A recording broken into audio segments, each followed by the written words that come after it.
Hello, in front of me I've got 8BitDo Pro Free controller. In this video I'll show you how to change connection mode.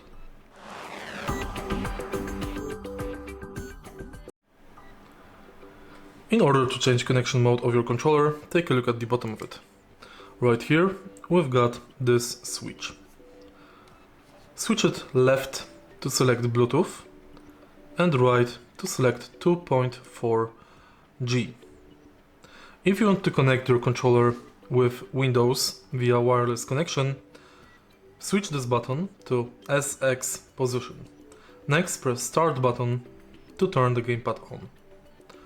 Connect charging dock to your PC via USB-C cable.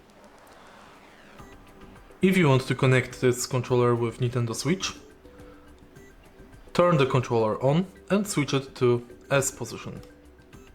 Now enter pairing mode by pressing and holding this button and go to your Switch homepage, click on controllers and then click change grip order.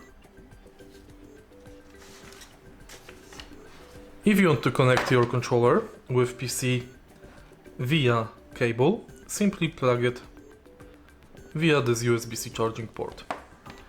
In the end, we can connect this controller with Android devices, same way as with Switch.